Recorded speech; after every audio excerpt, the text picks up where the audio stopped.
All right. So let's try this again.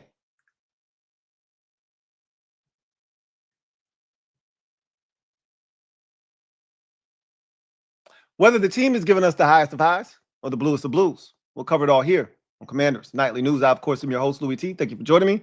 Let's get to tonight's lead story. So the Commanders find themselves at a crossroads, back to where they were just 2 weeks ago, when they were 2-2 after a tough loss on the road to Atlanta.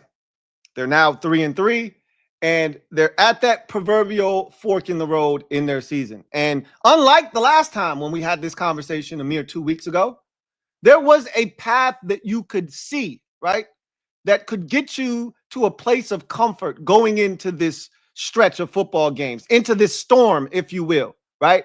Somehow go on the road and beat the Chargers, then come out of that one, beat the Bears at home, and boom, just like that, you're 4-2 with a little bit of breathing room heading into the most daunting stretch of your schedule. You went on the road and beat the Chargers, check, but then you come home and you literally fumble away an opportunity to go to 4-2 on the season, get a piece of first place, and really set yourself up in this NFC East and conference overall. Instead, you're 3-3. You're a middling team. You're searching for answers. And now you've got to figure this thing out in the midst of the toughest stretch of football you've got this season.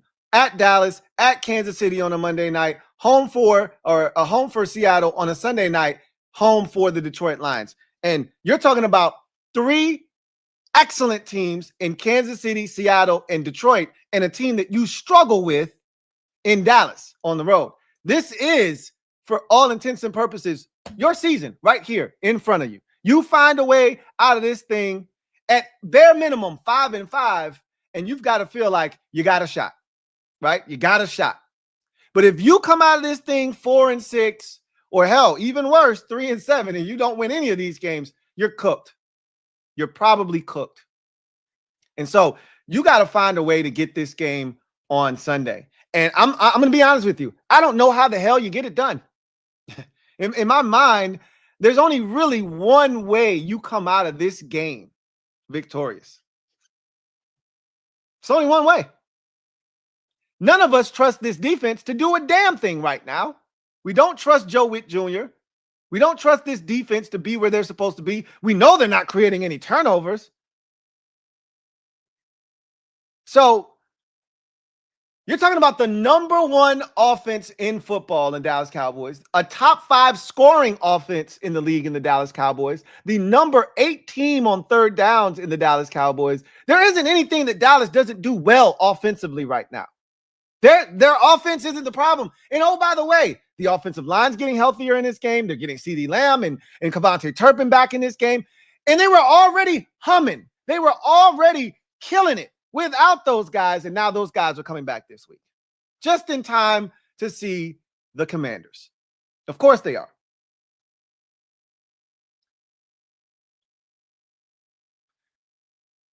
You can't ask this defense to go out there and win you this game.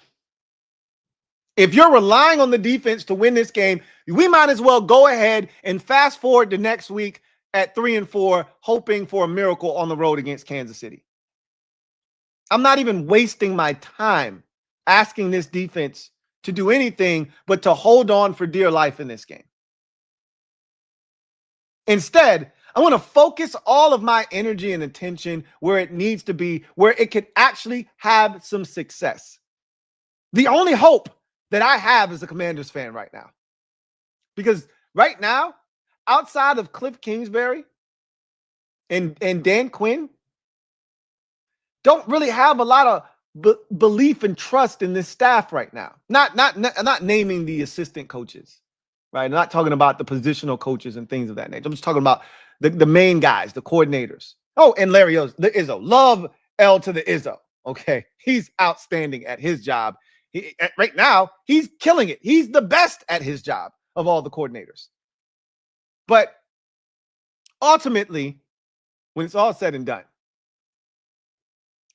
I'm putting my faith and my trust in the one guy that has given me the license to talk crazy, to talk reckless, to be fearless in my confidence, even when it's not warranted. I'm going to put my trust in the one guy that up until Monday hadn't failed me yet. And even Monday, if it was not for his play leading up to that point in the game, we wouldn't have even had the lead. Of course, I'm talking about Jayden Daniels. This isn't a situation where I got 5 on it. No. We're past that. We're at a point of desperation right now. I don't got 5 on it. I need 5 on it this week. No if, no ands, no buts about it. I can't ask 5 to do this. I need 5 to do this. And if 5 can't, then we won't on Sunday. It's really simple, okay? I need Jayden Daniels to play offense and defense all at the same time on Sunday. I need him at his best this season on Sunday. I need Detroit Lions divisional round Jayden Daniels. I need Tampa Bay wild card weekend Jayden Daniels. I need that guy to show up on Sunday. Unfortunately, he's going to have to do it with limited weapons, although it feels like Debo's going to play. And of all the guys, he felt like the guy that was going to play this week. But if we get the Debo that showed up on Monday, that's not Debo. Who? Debo. I'm going to just tuck mine in. If we don't get that Debo and we get Decoy instead of Debo, well, guys are going to have to step up. But we've said this so many times before, and I'm going to say it again. With great power comes great responsibility. We have bestowed the ultimate power in Jayden Daniels, and he has reciprocated the amount of power that we've put in. He has given us the excellent play that we desire. It's the reason why a lot of us have been allowed to talk reckless. The ones that still believe. Before the season, during the season, now. This has to be a Jayden Daniels 2024 special on Sunday. And what do I mean by that? I need him to not only do his job on the offensive side, he's got to do the defense's job as well. The only way the Commanders win this game is if somehow hell freezes over and Dallas forgets how to play offense, which isn't going to happen, or offensively, the Commanders warp back into the 2024 version that didn't punt, that converted third downs, and when they didn't convert on third downs, converted on fourth downs, scored touchdowns, basically dominated time of possession, kept the defense off the field, minimized their exposure, and more importantly, keeps the other team's offense off the field. We haven't been in a state of emergency in that way this season with the defense, because I've said this all along. The defense hasn't been that bad this season. It hasn't been last year's defense bad. But we haven't seen this caliber of offense this season yet either. So this is why I'm alarmed, right? Because at least we were stopping the run before last Monday's contest before Chicago. At least we were doing that. At least you could hang your hat on something. Hey, can't run it against us. Well, Bears pretty much did what the hell they wanted to do from a standpoint of running the football. And Dak Prescott isn't Caleb Williams. He's way better. Okay. So those easy layups and misses that Caleb had last week, don't look for Dak to have those same misses. Okay. If that's CeeDee Lamb running a shallow cross with Bobby Wagner in coverage, I guarantee you that's not a miss. That's a completion, and it's a big one. Okay. So again, this defense is not equipped with no Dorrance Armstrong, and don't fool yourself into thinking Dorrance Armstrong is just magically going to play this weekend. There's no Dorrance Armstrong. With no Dorrance Armstrong, you're not getting pressure with just 4. And none of us have confidence that Joe Witt Jr. is going to dial up some exotic blitzes to confuse Dak Prescott. He doesn't have that in his chamber. He doesn't have that in the playbook. We're not getting pressure on Dak Prescott is what I'm trying to tell you. His back foot's going to hit the ground. The ball's going to come out. Someone's going to be open. Someone's going to catch it. And then we got to pray that they make the tackle. To avoid all of this, right, to minimize how often you ask this defense to at least slow them down, possibly get a stop, we need the offense to dominate in this game. And I feel so bad asking Jayden to be the best version of himself, knowing that he does not have a full clip around him. I feel bad. But that is the nature of the beast. And again, I hate to say it, but part of the reason that we're even here in this desperate state, Jayden, right? That Bears game, that's charged to his account. And rightfully so. It's one of the first times we've had to take a negative credit and put it on his account. But we had to do it. We'd be 4-2 right now if he doesn't fumble that football. He knows it. He said it. We got to move on. However, you have to make amends. You have to atone for said sins. In my mind, right now, a wild card isn't in the cards. It's not. I'm not saying that it can't be down the road. We don't know what Atlanta's going to be. We don't know what Green Bay is going to be. We don't know what Detroit's going to be. We don't know. We keep assuming that Detroit's going to win that division. What if it's Green Bay? We still got a chance to beat Detroit. Maybe it's Green Bay that ultimately wins that division. Who knows? Ultimately, I'm not into all of those hypotheticals 2 months down the road. I'm here and I'm right now. And the clearest, most direct path always to making the playoffs is to win your division. Nothing looks more real and tangible to me right now as a fan of this team. Nothing looks more attainable than the division. Wild card feels a little bit much right now based off of the start to the season for us and all the losses we've already incurred in the conference. Feels a bit aggressive. But the division, oh, that's right there within reach. And if you want to win it, you got to beat Dallas.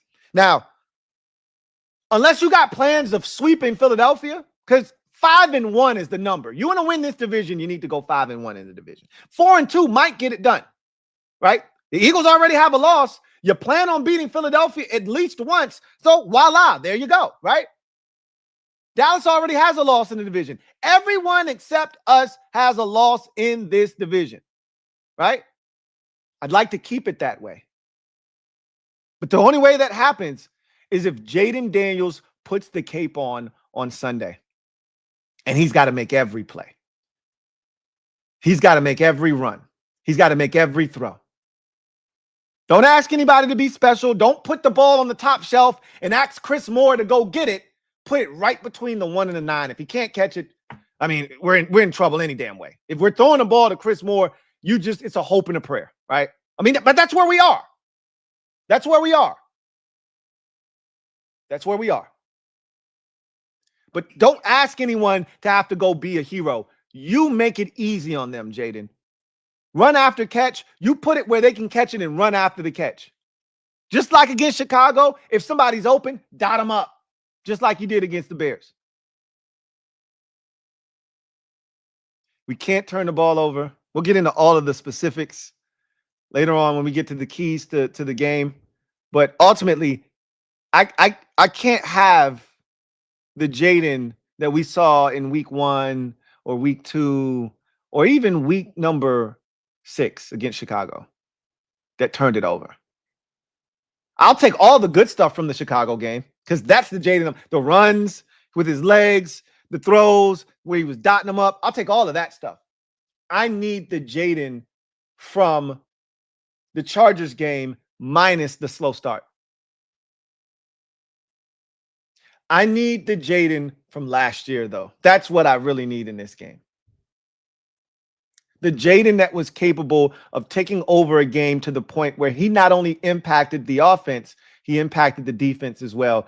We need 12 and 13 play drives in this game. And look, as much as I would love to score on these explosives that the Cowboys are giving up every week, and I'm not turning down any points. But if you don't want this thing to turn into a 38-35, a 41-37, a 44-41, if you don't want it, then you might have to put together some lengthy drives. And you may have to go for it on fourth down a couple of times. We need to leave Matt Gay out of this. This ain't a Matt Gay game. Okay? This is for the grown-ups. This is an adult game. Matt Gay is throwing temper tantrums like a kid every week with his field goal attempts, hitting uprights, pushing it right. We don't need to involve him in this affair.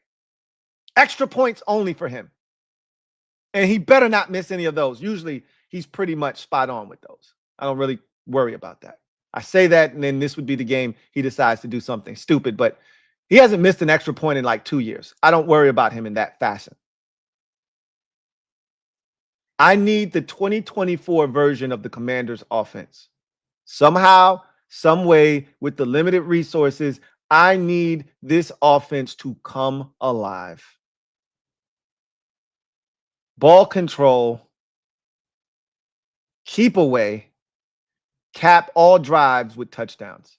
This is one of those games where Tressway needs to take the day off, except for holding duties only. If that isn't achieved, if we start slow again and we spot the Cowboys 2 scores, this isn't the week to think you're going to be able to come back, because you can't ask the defense to get multiple stops in a row, which will allow you. If you fall behind, it's going to be more like the Falcons game, where you'll never get another chance to really catch up because the defense isn't going to get the stop that you need to get you the ball with a chance to take the lead. Every time you score, they're going to go down and match your score, and you'll never catch up. Don't put yourself in that position in this game. You got to get it going right from the jump. Jayden in this offense has to be aggressive, and I hope DQ comes out with that mindset of, yeah, we got to go for it on fourth down today.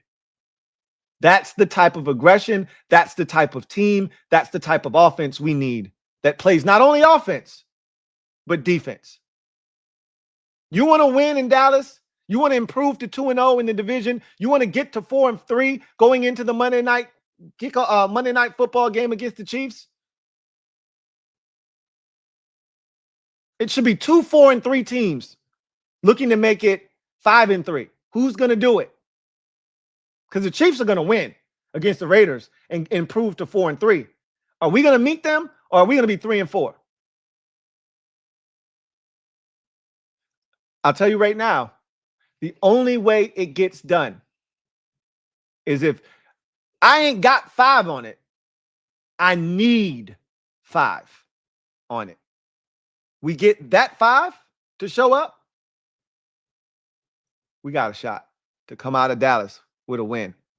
It feels somewhat improbable, but if anybody could do it, it's 5. You get to, in other news, we heard from DQ today before they left for Dallas. We'll talk about what he had to say today.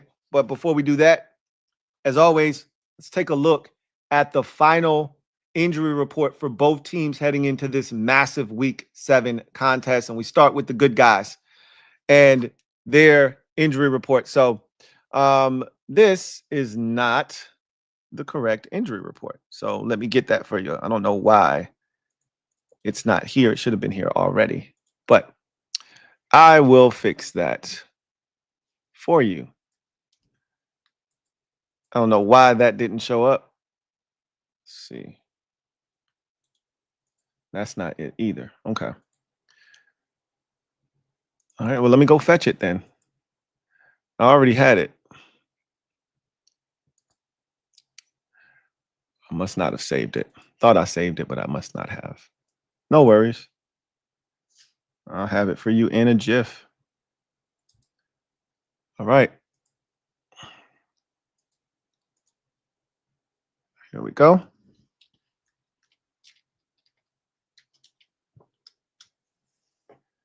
All right. All right. So let me pull this puppy up. All right. There we go. All right. So as you can see, Terry McLaurin is out. DQ led off his press conference, basically telling us that Terry would be out of this game. We'll talk more about the Terry situation. I know there's a little bit of angst when it comes to that situation. So you got Dorrance Armstrong not practicing all week, listed as questionable. Dorrance isn't playing in this game. Don't fool yourself. Now, DA was non-committal on anybody else missing the game. So Terry won't make the trip. If Dorrance was definitely out, he wouldn't make the trip either, and they just would have announced him as out.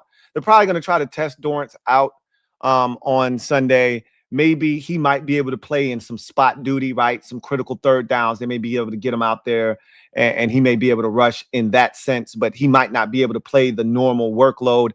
My assumption, until they tell me otherwise, is Dorrance isn't playing in this game. Like, you can't convince me that a hamstring for a guy that has to start and stop and change directions is going to be good enough to just go, having not practiced all week and tested it out. So Dorrance isn't playing in this game, if you ask me.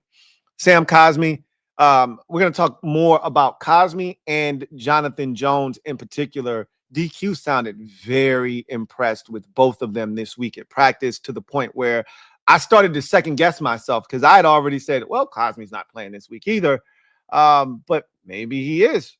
We'll talk about that here in a second. But Cosmi, questionable. Ertz, this is scary. Like, what are you doing here, bro? You get the one day, right? Usually it's Wednesday, but because we played on Monday and we had a walkthrough on Wednesday, he was out Wednesday, as a matter of fact. So that's the only time that Zach Ertz is supposed to show up on the injury report. And then after that, he's supposed to be a full participant, and he's supposed to be good. Limited on Friday and then questionable. He's playing. Like, I'm not worried about him playing in this game. But what are you doing here? Like, we don't need, this is the last thing we need, is for Zach Ertz to even have anything that he's worried about. So hopefully Ertz is good. Like, he's going to be out there. But we need, like, we already know the state of our skill position, right? Like, we can't afford Zach Ertz to not be, capable of 6 or 7 catches for 67 yards and a touchdown. We have to have that version of Zach Ertz. Jonathan Jones, hamstring, full participant all week. I just talked about what DQ said. We'll get into that a little bit more. We know about Debo and the heel. He was limited today. He's going to play, in my mind. Until he doesn't play, he's playing. But again, what Debo are we getting? Are we getting the Chargers Debo? Or are we getting the Bears game Debo? Because they're not the same, right? They're not the same. So don't really know. And again, similar to last week, Debo hasn't practiced all week. So it's hard to put, him into the game plan if you're not having him out there to rep those plays so that you're comfortable calling them on game day. It feels like it's going to look a lot like the Chicago Debo. That was decoy Samuel, not Debo Samuel. So really don't know what to make of him playing, but I expect him to play. Just don't know what that means from an impact standpoint. And then everybody else here is all good. Jayden Daniels, Ale Cajo had an illness on Thursday. He's good. Chris Rodriguez with the calf, practicing full, no designation for him. So he's good and available. And then Drake Jackson, as you can see, placed on IR. So he's not going to play in the game. So then you go from the good guys to the ops. And so Trayvon Diggs is an enigma. Like, he's just Mr. Can't Get Right. And I don't know if it's a good thing for us that he's not playing, because he's been ass all season long.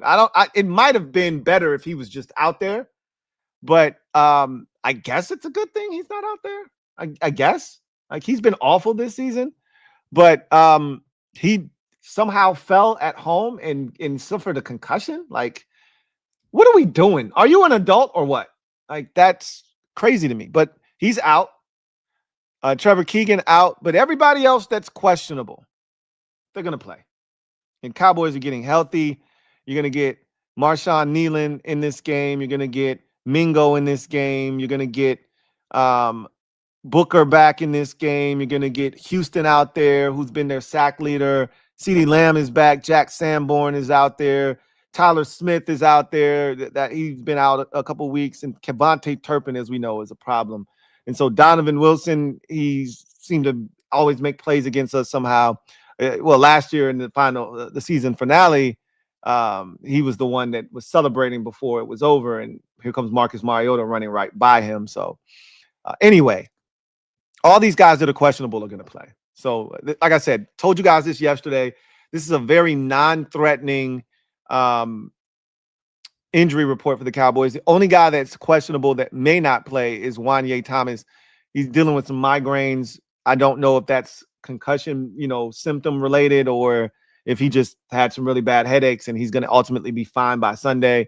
I guess that's something to keep an eye on. But again, he's not a major, massive piece really, there aren't any major, massive pieces defensively. They just stink on that side of the ball. So, like, it doesn't really matter who plays or who doesn't on that side. It's more about the offense. Like, if we could have gotten a few of their pieces out, that would have been great, because that's the side of the ball that scares us the most.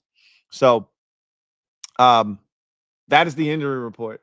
And we'll see what happens for the Commanders on Sunday, as they will look to work some of those guys out. Debo, I would assume, is going to work out. I would assume that DA will work out prior to the game.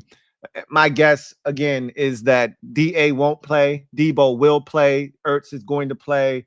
And so most of the guys, the real question will be, do they activate Cosme? And I think we got our answer already. We'll know tomorrow, right? If he's activated tomorrow, when we get that press release, when they, bring up a couple guys from the practice squad, if that included in that message is, we've also activated Sam Cosme from the 21, from the, PUP list, then he's playing, right? Might even get a surprise and get Jonathan Jones activated from that puppy too, right? And all of a sudden the secondary is made whole again, or at least the cornerback position would be at that point. But let's get to what DQ had to say, because DQ said quite a few things today from an injury standpoint. So let's get a couple of updates from him. And we'll start with the team captains. Every week, DQ gives us the captains. This one was an all Texas team captain special. Like last year when we played Dallas for the first time, he gave it to all of the former Cowboys. It was Dorrance Armstrong, it was Tyler Biadasz, and it was one more person, Dante Fowler Jr., I believe, were your three captains from last year. This year, he's going all Texas, guys that have, grown up, homegrown product, born and raised. Chris Paul on the offensive side, we know the transformation he's made and what he's meant to this offensive line this year. And so gave him the offensive captain. Von Miller, defensive captain, obviously born and raised in Texas. That's why he's a Cowboy in terms of, like, he has a farm, he has cattle, horses, that sort of thing. Grew up in Texas. And then special teams, Tyler Owens, right? So Tyler Owens went to Texas Tech, played football there, big time on special teams for us. Those are your three captains.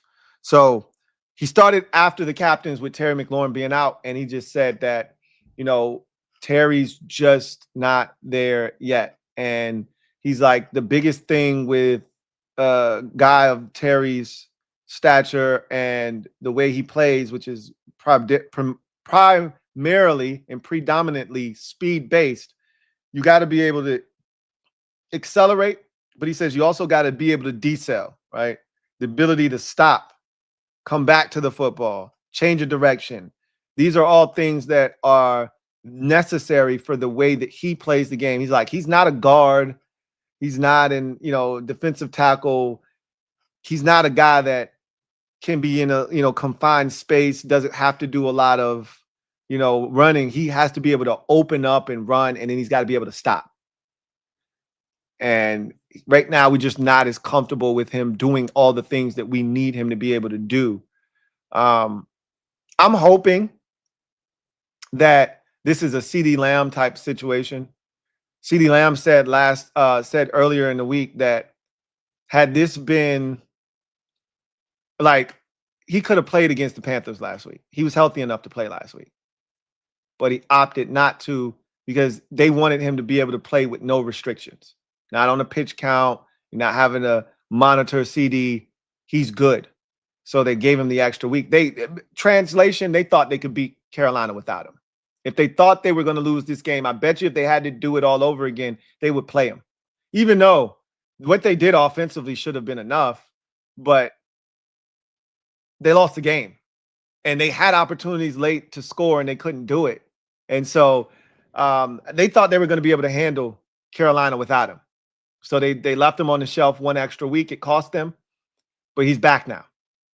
And I'm hoping that that's like, if he could go, they would put him out there, but they're like, he probably could play. Like, if this were a playoff game, he could probably be out there. But if we want him to be out there, no restrictions, like no issues, no snap count restrictions, we just want him to go out there and play his game, he probably needs another week. I'm hoping that's what it is. I can't tell you that that's what it is, though. So, the way DQ made it sounded as if he's extremely close, but he's just not there. But then again, they said the same thing about Noah Brown, right? He's really close, but he's just not there yet. Those were the exact words about Noah Brown last week heading into the Chicago game before they ruled him out. And then we find out this week that he's being placed on IR. So I'm not going to make any assumptions. We're not going to play I think he'll be back next week game because I'm over that now, right? He'll be back when he's back at this point. I'm going to start treating Terry's injury like the defense getting turnovers. I'm not looking for it anymore. When it happens, oh shit, he's back. Oh shit, we just forced a turnover. That's how I'm going to treat the Terry injury from now on. DQ then went and talked about complimentary football and said, we got to have it. Like, when we've won this season, we played complimentary football. When we haven't, we didn't. So he then opened the floor to questions, and the first thing he was asked about was Deebo Samuel. Did he practice today? Did he get some work? He said Deebo got work in today. We're encouraged by that. And so it leads me to believe Deebo is going to be good to go for Sunday. I mean, this bruised heel is something that DQ said they're going to continue to manage. I love the fact that he's getting the extra day next week. So that should bode well for him if he can just get through this week, right? With no further damage done, no other injuries cropping up.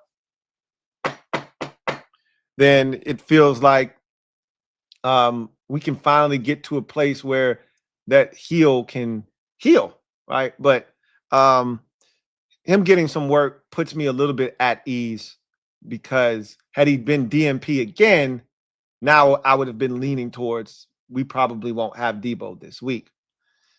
He then gave an even more extensive Terry update, but I just told you basically what he said about Terry, about, why they kept him out and, what they envision for Terry moving forward.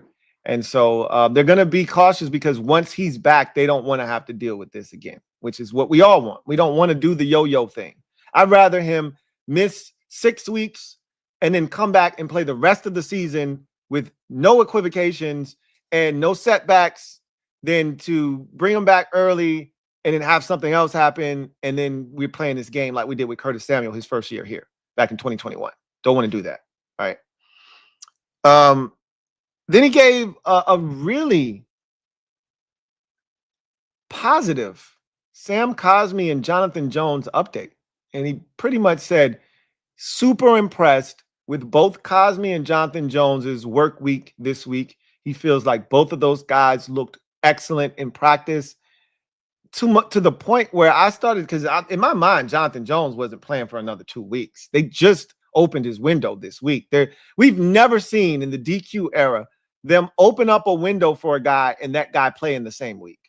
So I'm still skeptical, right? Until that happens, it's not happening. Cosme, however, is on the final stages of his window, right? Next Wednesday is the final day for that window to be open before they have to make a decision, which we already know what the decision is going to be. The question is, can he get on the field this week, or will it be next week that he finally gets on the field? Remember, I read that tweet to you from Nikki Javala yesterday when Nikki said that Tay Martin had to be released because he had already used up his 3 practice squad elevations. And if they wanted him here, they would have to sign him. Well, they've made their decision on Tay Martin. They released him today, right? Made space for Treylon Burks. And so Burks is now on the practice squad, taking Tay Martin's spot, and Tay Martin's gone. Now, could they re-sign Tay Martin? Could they have had Tay Martin board the plane with them? Sure.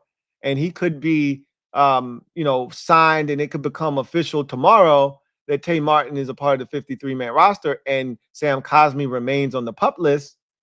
But if they were going to do that, it felt like they would have done that already.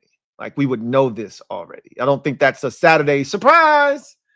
I believe that they think Treylon Burks is going to take Tay Martin's spot, right, on the team, which he has higher upside. We can all acknowledge that. He was a former first-round pick for a reason.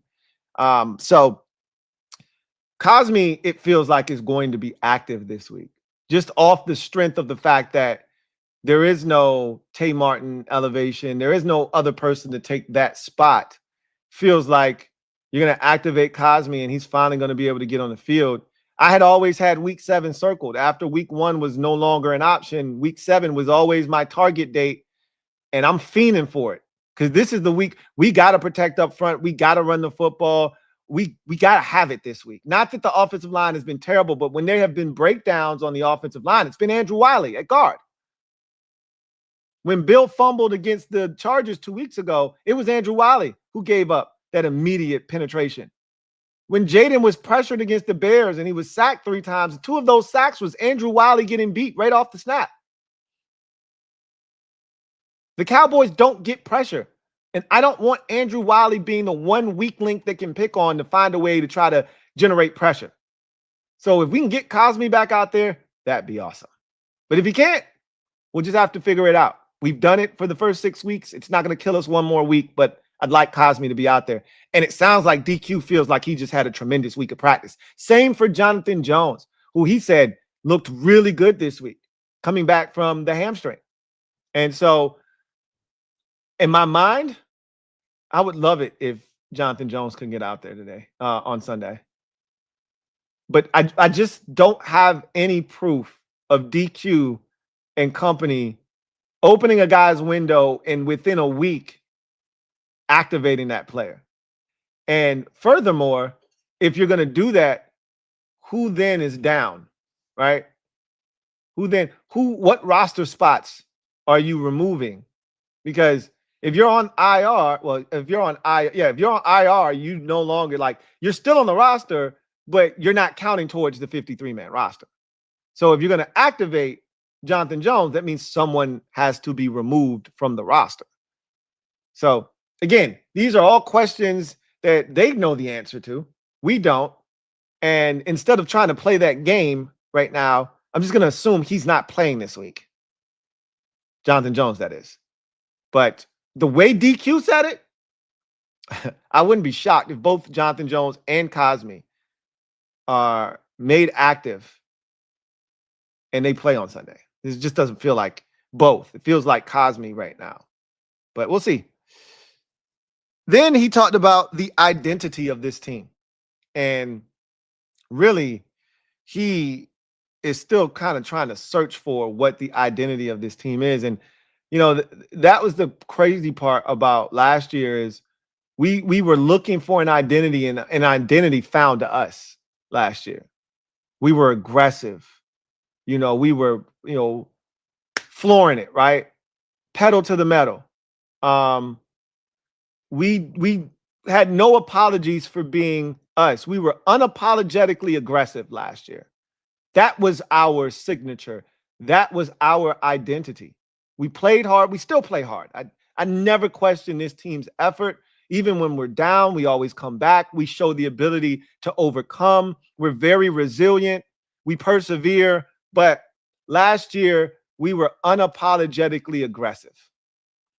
We didn't care if it felt over aggressive, if it was a bit too much. It was us. And we don't have that edge right now.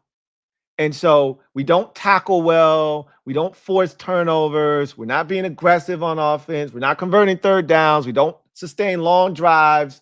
So what are we? I don't know right now. He doesn't know. DQ doesn't even know.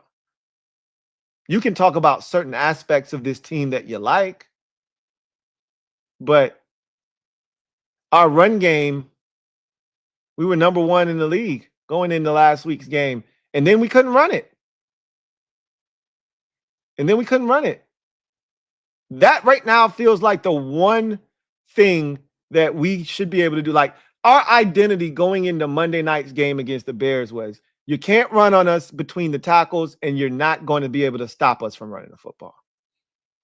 The Bears did both of those things. Not necessarily between the tackles, but they ran it on us. And some of their success was between the tackles. Not a whole bunch of it. Most of it was off tackle, C and D gaps, outside on the perimeter, etc. But they ran the ball on us. And you weren't supposed to be able to do that. And we were supposed to be able to run the ball with impunity. And we couldn't do that. So right now, we're searching for who we are. And, by this time of the season, you would like to have already established who you are and what you do. But it's still early, but it's getting late early. Or rather, it's getting late, or it's getting, I think I said it right the first time. Or is it getting late early? I think that's the way you say it. Either way, you're running out of time. It's basically what I was trying to say. Is you're running out of time to figure this thing out and be able to have that carry you through the toughest stretch of your season right now. At Dallas, at Kansas City, home for Seattle, home for Detroit. You need to establish who you are and go into those games knowing this is who we are, this is what we do, and this is how we're going to win these games.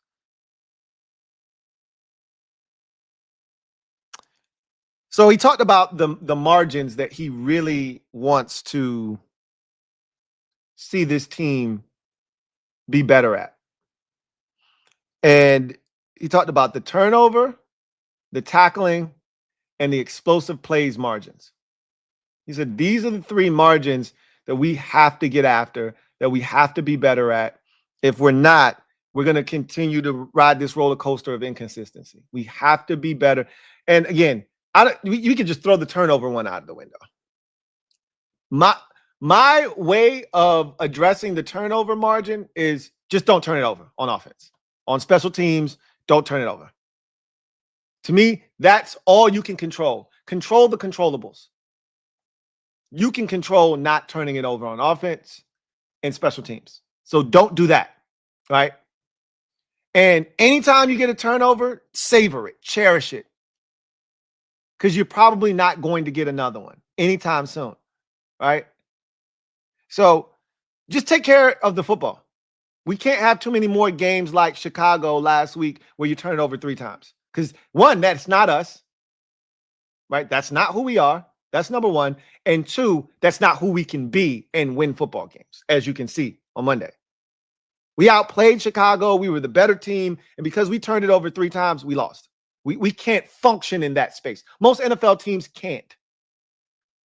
But we're not worried about anybody else but ourselves. We can't function in that space.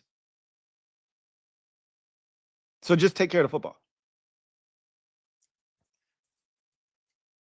Tackling. Early in the season, I was impressed with the gang tackling. It was 5, 6 hats to the football. Haven't seen that in about 2 weeks. I didn't really even see that against the Chargers. I really feel like we need to get back to that. I feel like the last time we saw that kind of tackling was against the Raiders, to be honest with you. I know Joe Witt Jr. said there were over 20 turnbacks against the Chargers. That's cool. I didn't necessarily feel that same amount of rallying to the football. I did feel the physicality in that game. We just dominated the front of the Chargers. That's what I felt in that game. I didn't feel like, oh my God, we got 5 or 6 dudes running to the football. I haven't felt that since the Raiders game. I would love to see that against Dallas. Because clearly we're not the best tackling team in the world.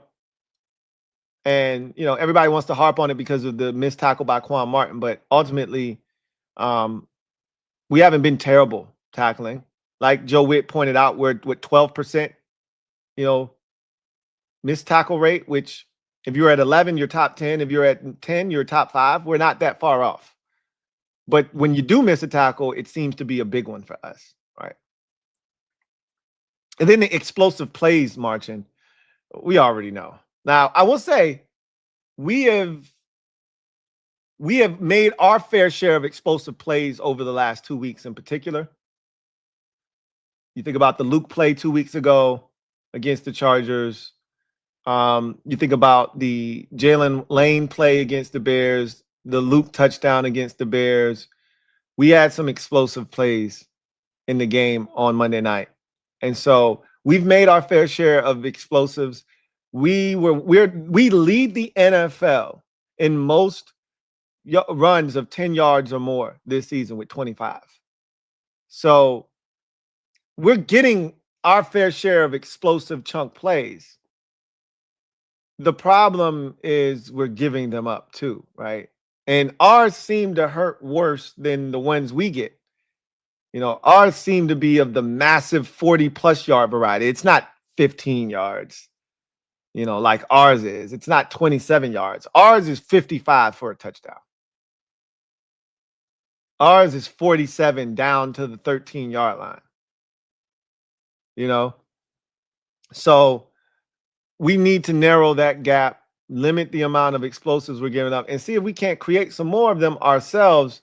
Although in this game, it may not be beneficial to have a bunch of explosives, but I'm not turning them down. Like, as much as I want the offense to stay on the field and grind clock and not allow the Cowboys offense onto the field, when you can get an explosive, you got to take it. You just don't know what's going to happen. If you get an opportunity to score a 60-yard touchdown, you score the 60-yard touchdown. And you just figure out the rest later. If the defense gives it up, then they give it up. But at least you scored. You did your job, and now you can go back on the field and try to do it again, right? He talked about Robbie Chosen, and we're going to see Robbie Chosen this week. He will be elevated. He'll take the Tay Martin spot this week and be elevated. And I wonder if at some point he will be a part of the active roster here in Washington, because with the state of our receiver position, knowing that you're going to not have Noah Brown for the next month and you don't know when Terry McLaurin's going to be back, I mean, how many times are you going to elevate this guy? At some point, I would expect Treylon Burks to be a member of this roster, just like they did with Chris Moore. And maybe Moore is holding a roster spot for one of these receivers. Probably Burks, if I had to guess. But we keep trying to push Chris Moore out the door, and he's not going anywhere anytime soon, it feels like. We may just have to come to grips with the fact that whether we like it or not, we need Chris Moore. We're at the point now where we need him. So I wonder if at some point Robbie Chosen ends up being on the active roster.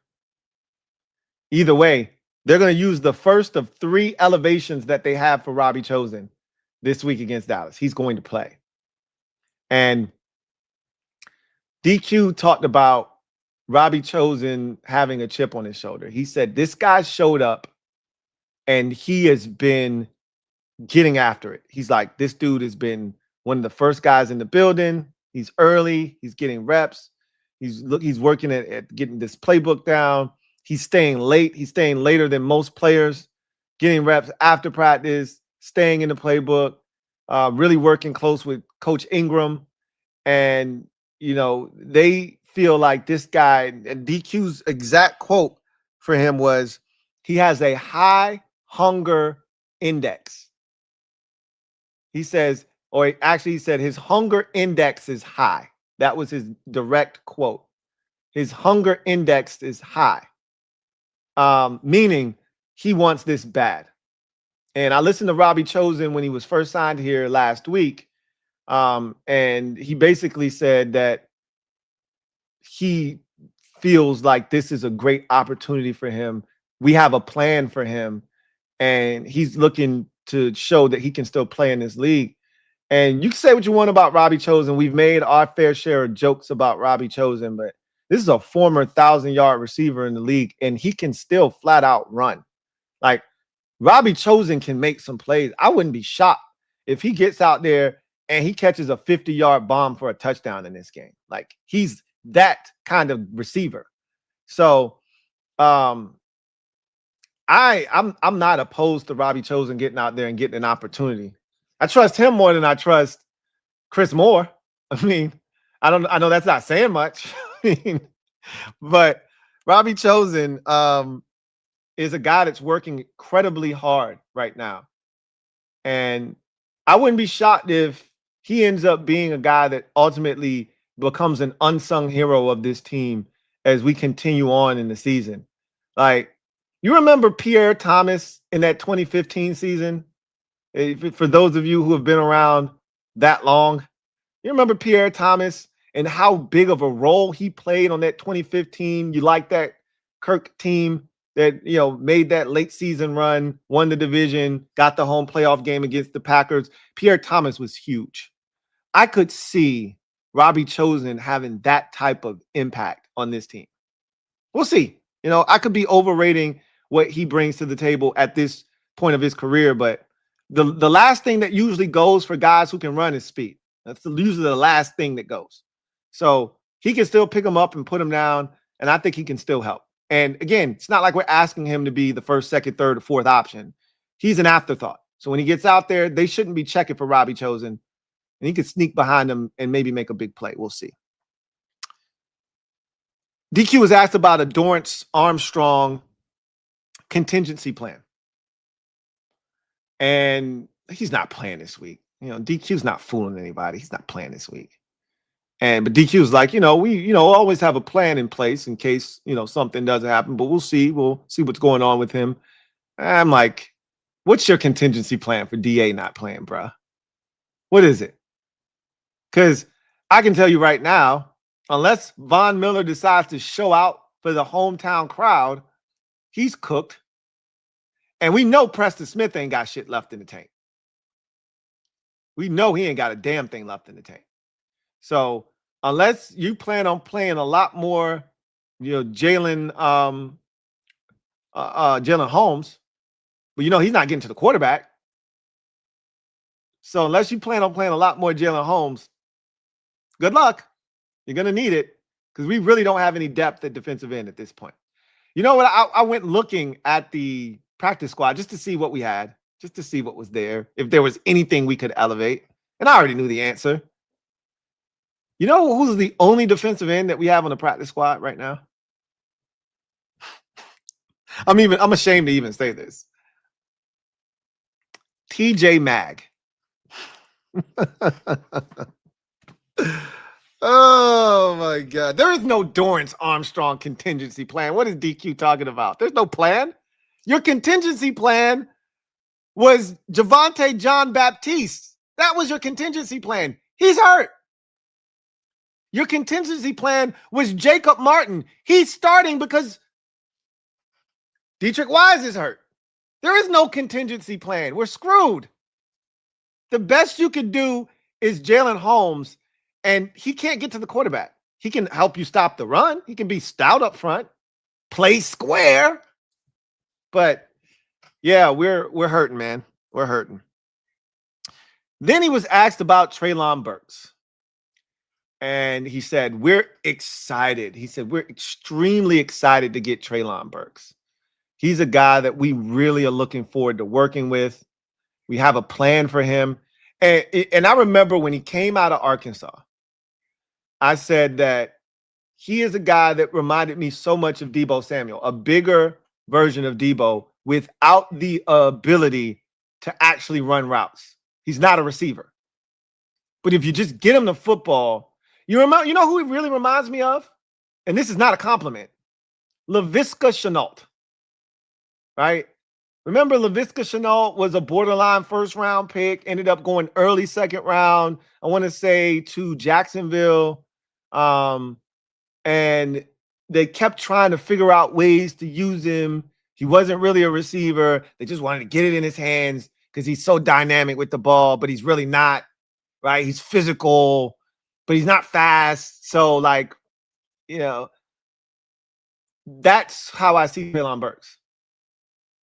He was never a receiver at Arkansas, right? He was either getting the football on like a wide receiver screen, running some sort of jet sweep, or they were just throwing him the ball deep and he was just going up and getting it. Like, he doesn't have a route tree. So he's extremely raw. He's extremely limited, but he does have talent. And that's pretty much what DQ illustrated. It was like, hey, this guy was a former first-round pick for a reason. We're excited to get our hands on him, and we have a role for him. And I think they see him as a guy that can do some of the Deebo Samuel stuff if Deebo can't go, or just another guy that can offer you that ability, right? But make no mistake about it. Like, if they are able to breathe life into his career, he'll never be what people thought he was going to be. He'll never be a first-round talent. I never thought he was a first-round talent. I thought he was overdrafted. That was the same draft with Jahan Dotson and all that. And I said, Treylon Burks stinks. I didn't like him then. I don't like him now, but I hope I'm wrong. I want to be wrong. I'm not one of these people that want to say, I told you so. I want to be wrong. I want this kid. He's young. It would be great to get a young receiver in here with some talent. It's not going to stop you from drafting one next year if you decide to go that route. But it'd be nice to get another young guy in here that could potentially help. But ultimately, I don't see the upside like you guys do. I don't see what he's going to provide for this team. He's not playing this week, obviously. Okay, he's on the practice squad. If they thought that highly of him, they would have just signed him to the active roster. He would have bypassed all of the practice squad stuff. So, we'll see what they're going to try to fast track him and get him to the point where they can get him to the active roster. Like, that's what I think it was Ian Rappaport that reported that they're going to fast track him and try to get him up to speed and get him on the field.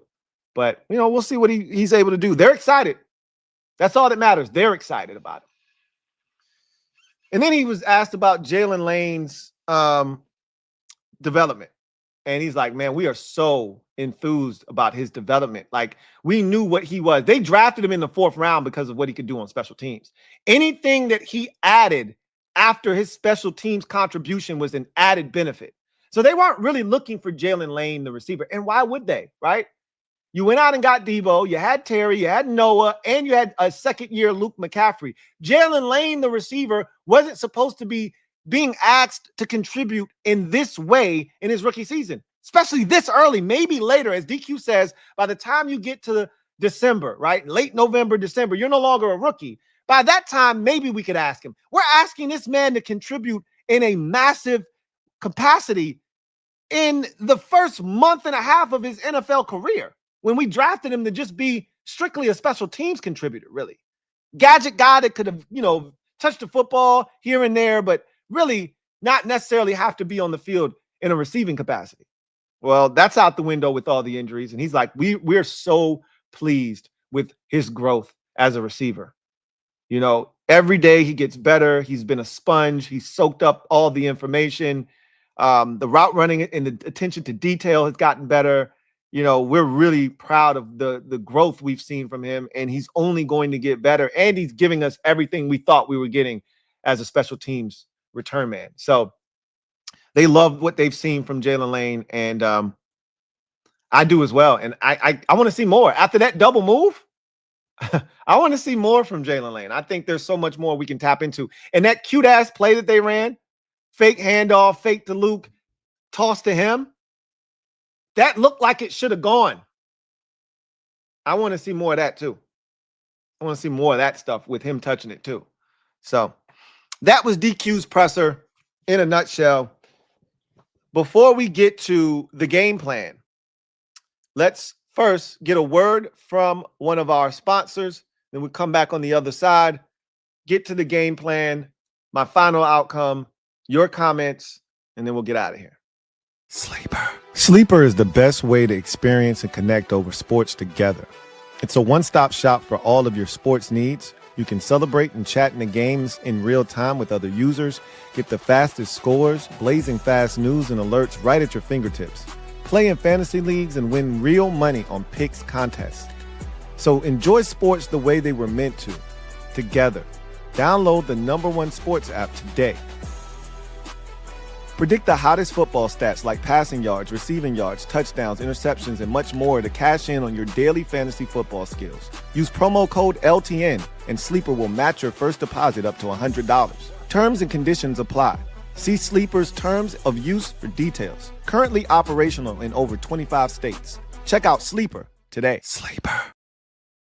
All right, so now we transition to the game plan. What is it going to take for the Commanders to do what I feel like is the improbable and go on the road and win?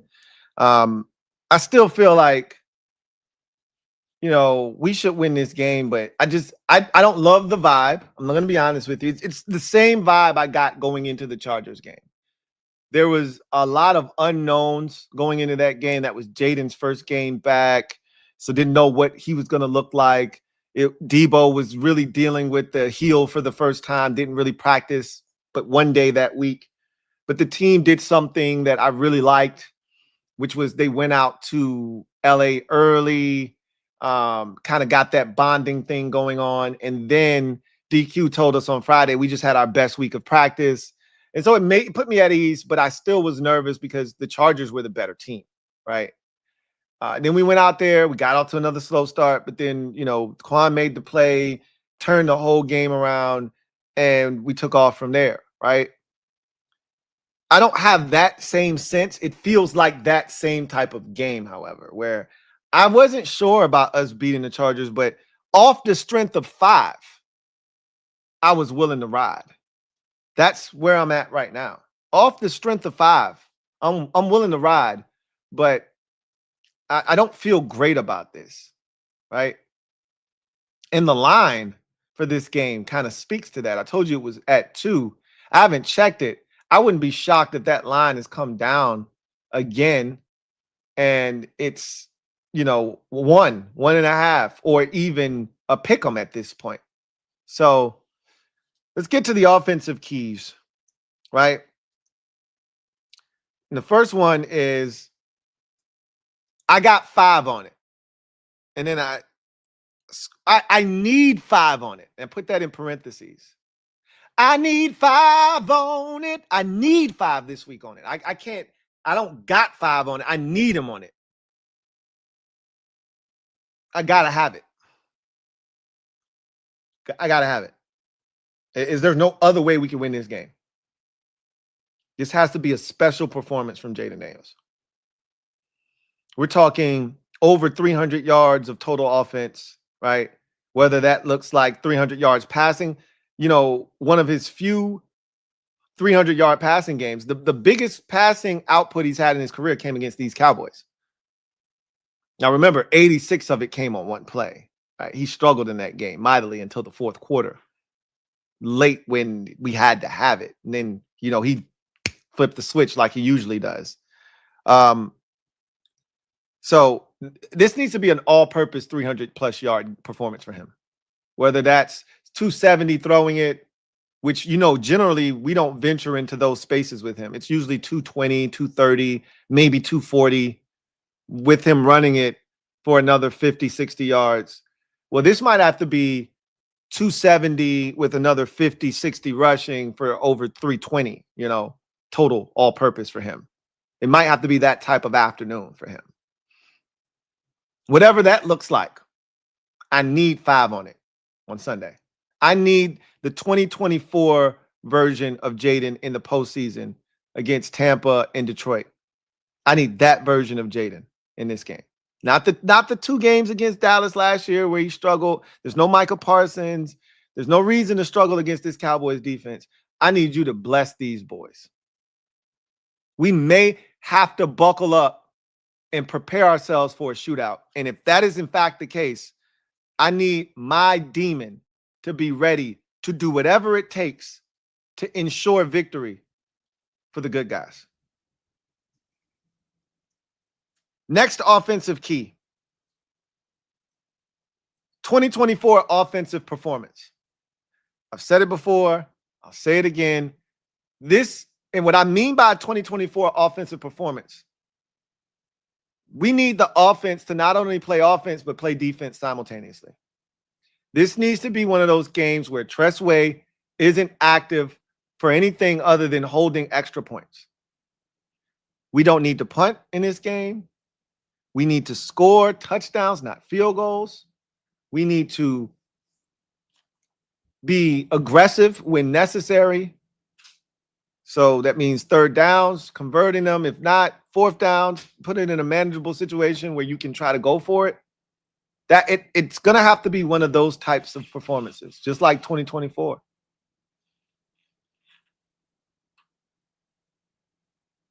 Next offensive key. Start fast, stay out of 3rd and long, and a big game out of 3 of these guys. You can pick whatever 3 you like. You can pick whatever you like. Yeah, you can pick whichever 3 you like. But 3 of these dudes are going to have to step up in this game. Start fast. We can't do the whole down 2 scores thing. Can't do that this game. Like, seriously, we can't do it. We say that every week, and then we go out and we're down 2 scores every week. Can't do that this week. You do that this week, and it'll be Atlanta probably all over again. More likely than not. Stay out of 3rd and long. You can't go for it on 4th down if it's 3rd and 16 and you only get 7 yards on 3rd and 16 and it's 4th and 9. You can't go for it. You can't ask them to be aggressive and it's 4th and 9. You can't ask them to be aggressive. It's 4th and 7. It's got to be 4th and 4, 4th and 3, 4th and 2, 4th and 1 if you want them to be aggressive and go for it. So stay out of 3rd and long. Stay out of those 3rd and ridiculously long situations where the defense has the advantage and they can play soft coverage, play the sticks, rally up and tackle you 8-9 yards short of the 1st down because you had to check it down. Stay out of those. And then you need a big game out of 3 of these 3 of these guys. Ertz, Bill, Debo, Luke, Lane, and Chris Moore. Pick any 3 you like. Doesn't matter. Don't give a shit. 3 of those dudes are going to have to step up in a major way for us to have the type of offensive day that we're looking for. We may have to rely on all 6 of them in some form, shape, form, or capacity. But 3 of these guys are going to have big-time games. Like 6 catches, 72 yards and a touchdown, 2 catches, 86 yards and a touchdown. Like three of these dudes are going to have to step up. Whether that's Bill in the run game, Bill is the receiver, Bill is both. Whatever that looks like, 3 of these dudes are going to have to step up. Rufio, stop spreading misinformation. Debo practice limited today. And then last offensive key. No turnovers. I don't think I'm speaking a foreign language here. Don't turn the ball over. Score 30-plus points. I think that's mandatory this week. Win time of possession. You have to be able to take care of the football. Because if you don't end a possession in points, every possession in this game needs to end with some sort of kick at a bare minimum. As much as we don't want to punt, we can't turn it over and give the Cowboys short fields. They're already good enough offensively, and our defense is already bad enough as it is. They don't need help, do the Cowboys, and we don't need to give them help and put our defense, which is already at a disadvantage, at an even greater one. You're going to have to score 30 plus. This isn't a 27-23 game. That, this might be 20-something to 20-something at halftime, right? This might be 20-17 at halftime, which is you're heading to 40-34 territory, right? Like, you understand what this is. You're going to have to score points in this game. Look at this as the Cincinnati game last year. Look at it as the Detroit game last year. Look at it as one of those games where you go in knowing, hey, we're going to have to score and we're probably going to have to be aggressive.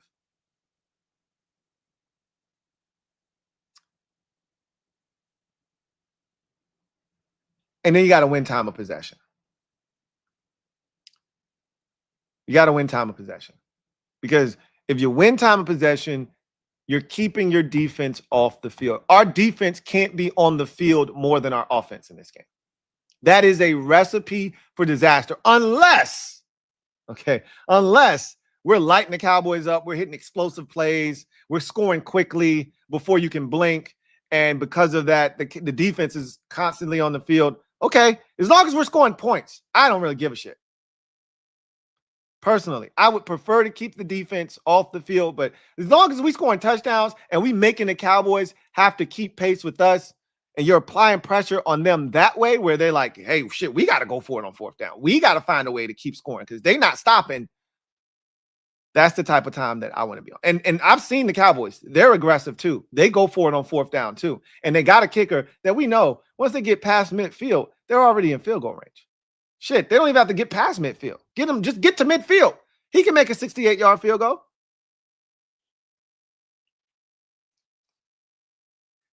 Defensive keys. I almost feel like I don't even need to do this, but let's just do it anyway. First defensive key. Find a way to get a minimum of 3 stops. I don't know how you do this. I don't know what that looks like. I don't know if that is via third down stops. I don't know if that's via fourth down stops. I don't know if that's via, dare I say, a turnover? Whatever that looks like. And that could be on special teams, that you block a kick, they muff a punt, you force a fumble on a kickoff or a punt return.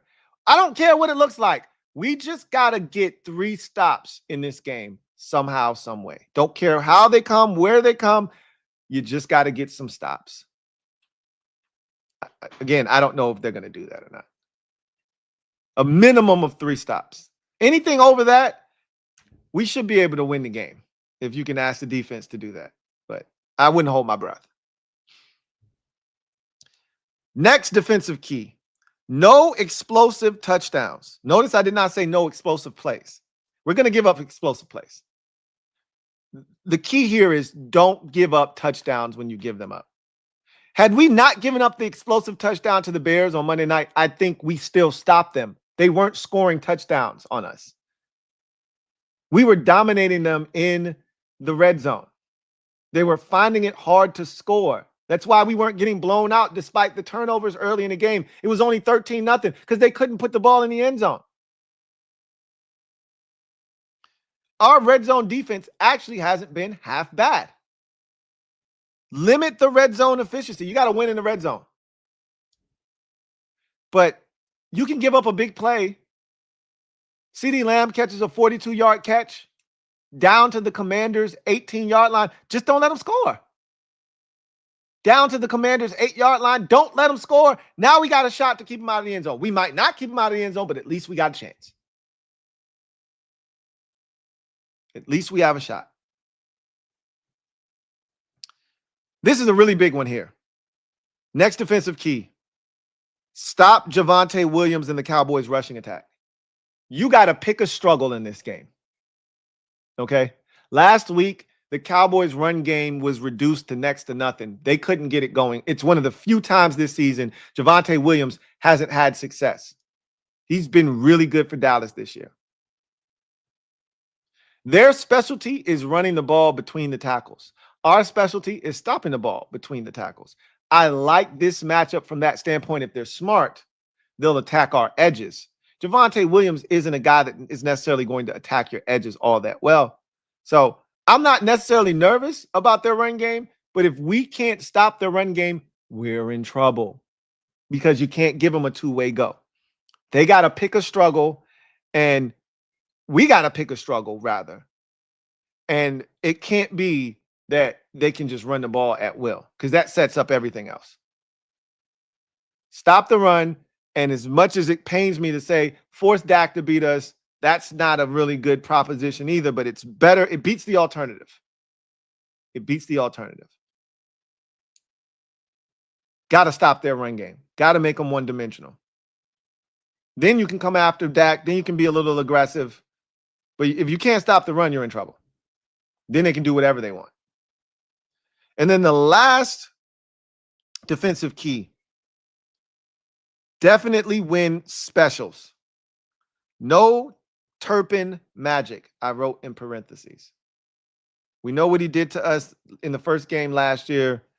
We know how dynamic he is. Look, anytime he touches it, he can be dynamic. That's on offense or special teams. Let's just limit him in general every time he touches it. But we have to win special teams because there's a chance that we won't play well defensively in this game. There's a really good chance we won't play well defensively in this game. You're going to lose that phase more likely than not of the game. I mean, unless our offense dominates their defense even more than their offense dominates our defense. But even still, you're not going to come out smelling like roses on defense in this game. We already know that. So if you can kill it on offense and special teams, win 2 out of the 3 phases, you probably will win this game. You probably will win this game. But you have to definitively win special teams. Get down there, cover these kicks, stop them inside the 30-yard line, make them drive the length of the field. Don't have any costly penalties. Have Luke continue to return the shit out of the football, get us great field position, all of that good stuff. We blocked a field goal last week. I don't know if that – the Cowboys have blocked a field goal this year, right? So, like, we got to make sure we're on our P's and Q's and all of that. But we got to win special teams. Definitively win special teams. So those are the keys to the game. We'll see how it plays out. I already told you I am not the most confident in this game, but I'm riding with 5. And because of that, I got us winning a shootout 34-29. It might even be higher than that. We're down late in this game, 29-27. And Jayden takes us on a drive, scores a touchdown with about 14 seconds left to give us the 34-29 win. By no means is this game going to be easy. I think all of you guys understand that. I honestly don't know what to expect. Bless you. I honestly don't know what to expect. All I'm banking on is that my killer under center is going to be hunting at his very best on Sunday, and he won't miss. He has to atone for the sins of Monday night, and I think he's going to be on full demon time. And that doesn't bode well for the Dallas Cowboys. That's my only hope. I don't got 5 on it this week. I need 5 on it. I need 5 to bring us to the promised land this week. All right. Let's get to the comment section real quick, and then we will get out of here.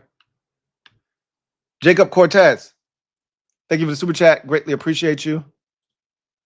Jacob writes, quote, "We got a deep crew," close quote. "Really feels like a lie right now."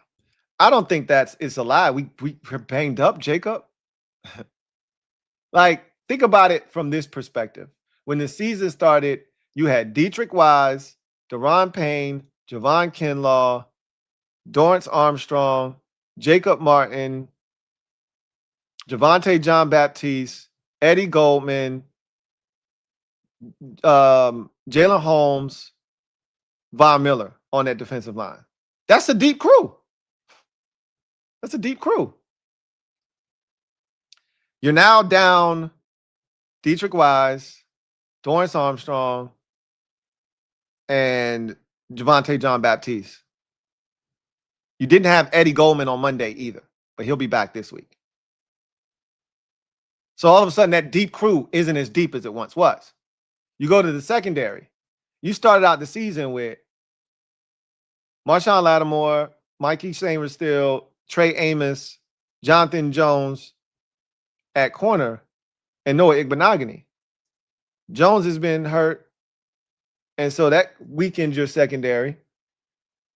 You go to the safety position, Will Harris, Quan Martin, Tyler Owens, Jeremy Reeves, and what am I forgetting? Percy Butler. So you felt like that was a deep crew. Well, Will Harris is done, right? For now, at least. He's not technically out for the season. I don't know if he's coming back. Tyler Owens has been a massive disappointment on defense to the point where they don't even play him there anymore. He's just special teams. And the depth has now been relegated to more of the starter role, Jeremy Reeves. So all of a sudden, that crew's been weakened. We don't have to talk about the receiving core, right? We know what's happened there. And Austin Eckler's hurt.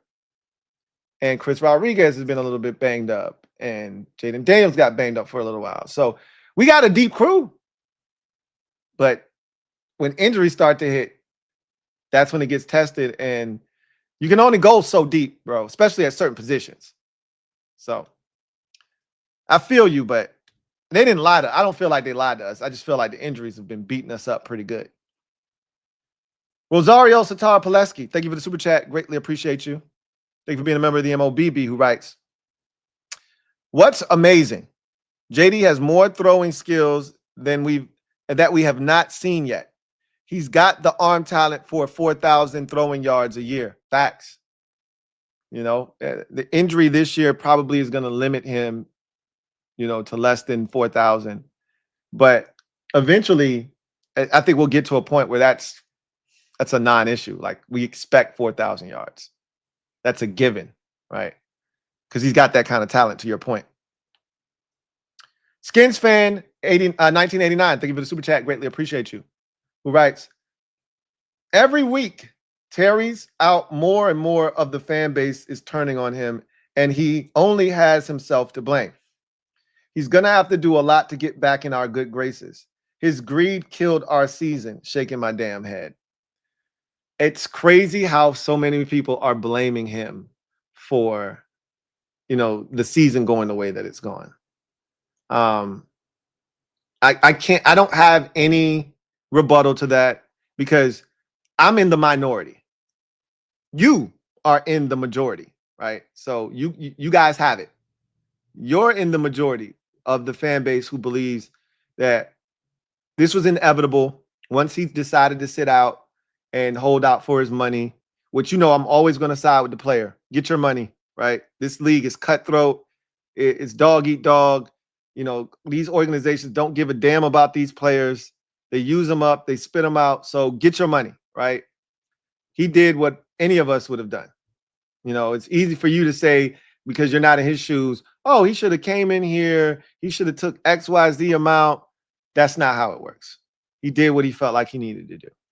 And he got his money, ultimately. The bottom line is, it did hurt us. It did. That's factual. That did hurt. You know, it hurt this offseason when he wasn't there. It became a distraction. We didn't get as much work in the summertime. Cliff has talked about the time on task and the lack of continuity and all that shit. It's a real thing, right? You can't replace and replicate actual practice reps, which he missed valuable time waiting for his money. It's a part of the business. It is what it is. What he couldn't do, right? What he couldn't control was the injury that he sustained. But most people felt like it's inevitable that he's going to get hurt now because he hasn't been out there all summer, and he did get hurt. And it's hurting the team. But ultimately, again,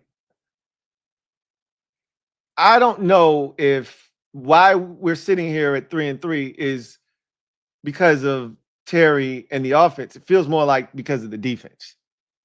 We didn't lose to the Falcons because we didn't score enough points. We scored 27 points.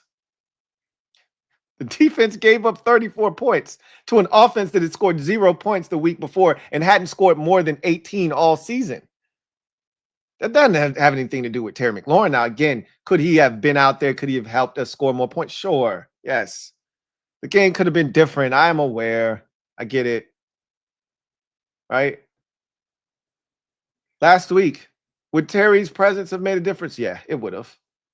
Sure would have. The Bears wouldn't have played us, certain ways, and yeah, definitely.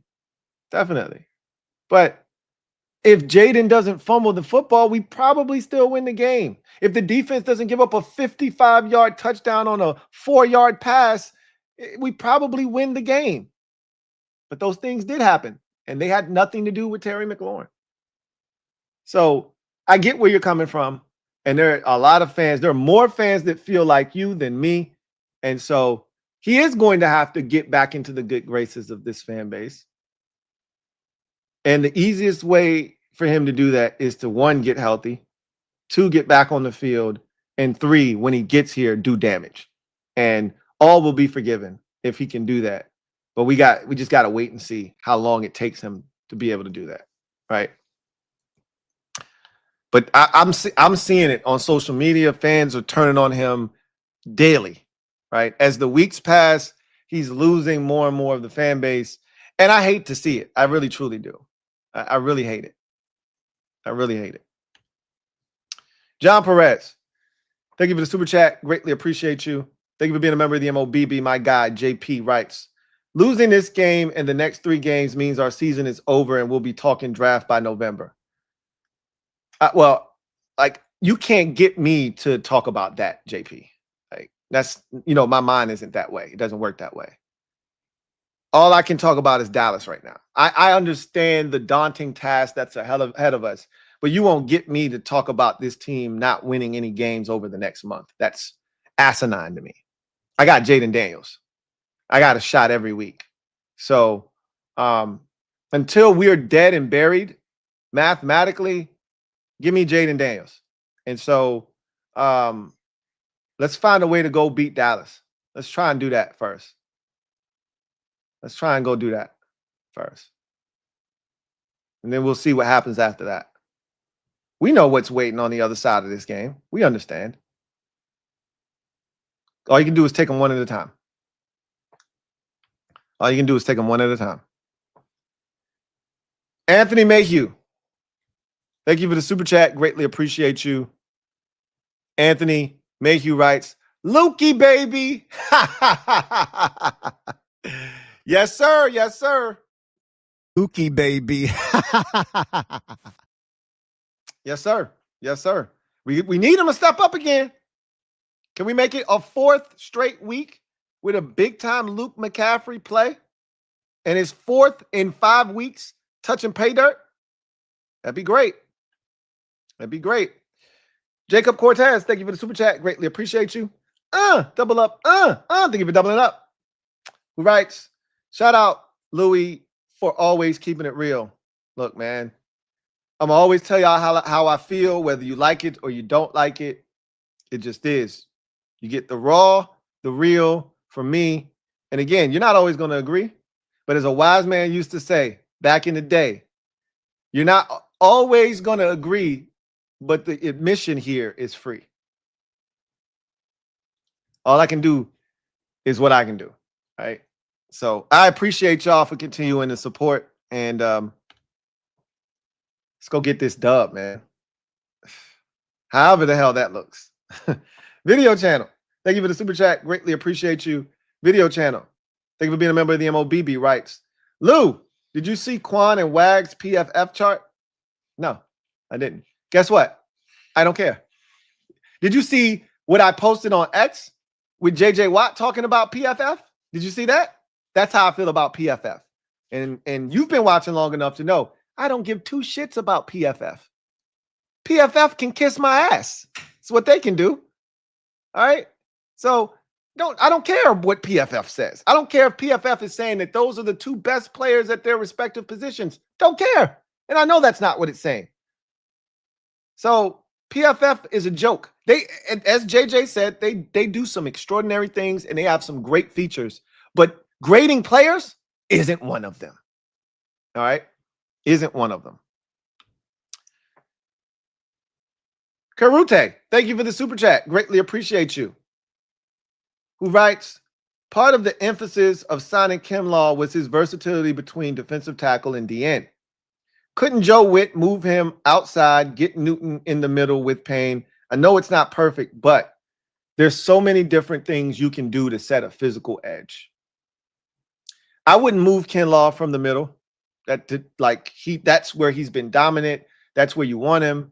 You have other guys that you can move out there. You can put Newton on the outside if you wanted to set a physical edge. He can do that against a tackle. Johnny Newton can, right? If you're having that much trouble, sure, you can move Newton out there. I mean, Kinlaw or Payne out there. They've done it in the past. Payne in particular, when they've had trouble stopping the run, right? And they've gone to those big formation, packages defensively, right? But ultimately, you got guys that should be able to set the edge.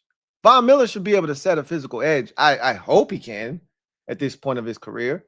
But worst case scenario, Jalen Holmes can set a physical edge if he can't do anything else, right? So they got to find, like, Joe Witt needs to find ways creatively to, I feel like, get guys like Jordan McGee on the field. That's what he needs to do, and he's not going to do it. He's stubborn. He's stubborn. So clearly it's not going to happen. But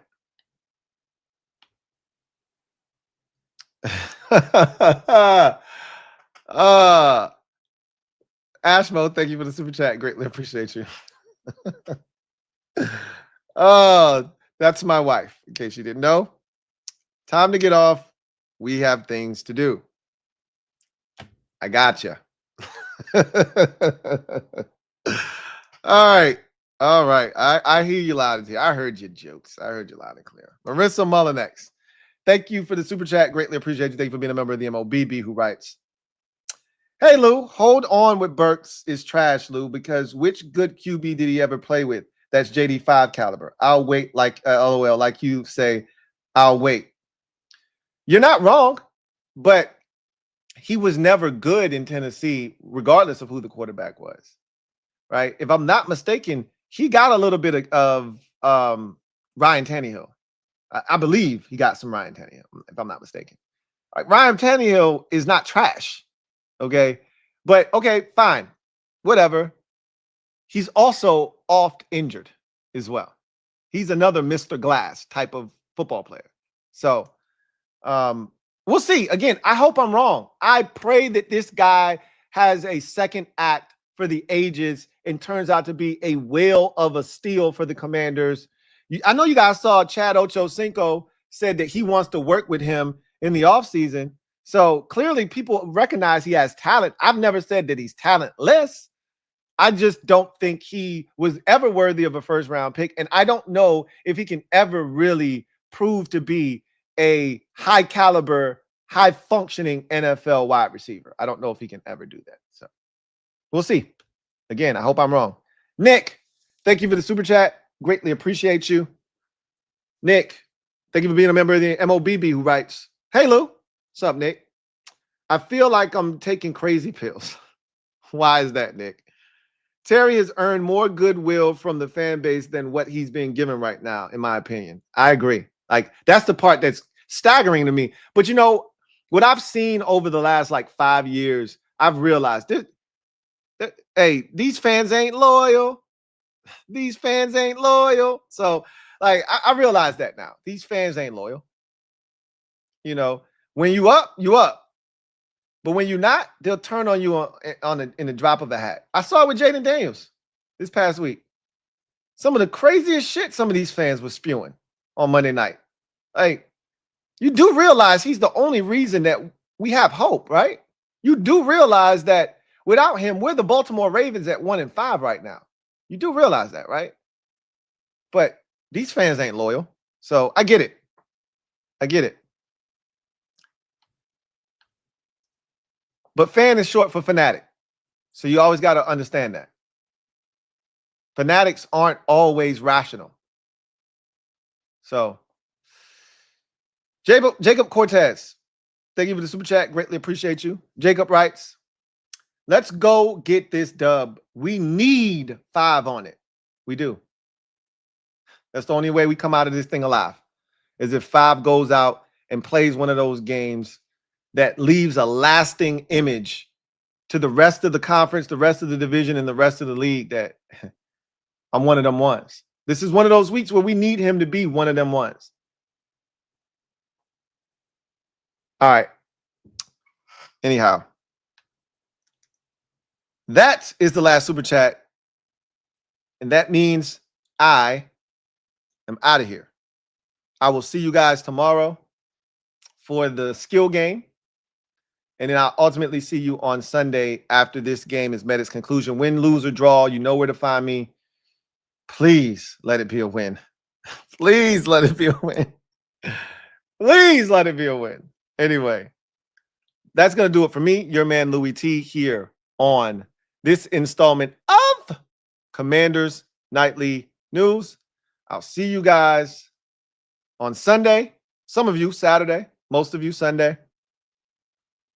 Let's get this dub, man. We need this in the worst way right after a long day. And if we're going to get there, there's going to be 5 that takes us. See you then. Let's get it done. Here comes the diesel. Here comes the diesel. There's the snap. Hand to Riggins. Good hole. He's got the first down to the 40. He's gone. The 35, the 30, the 20.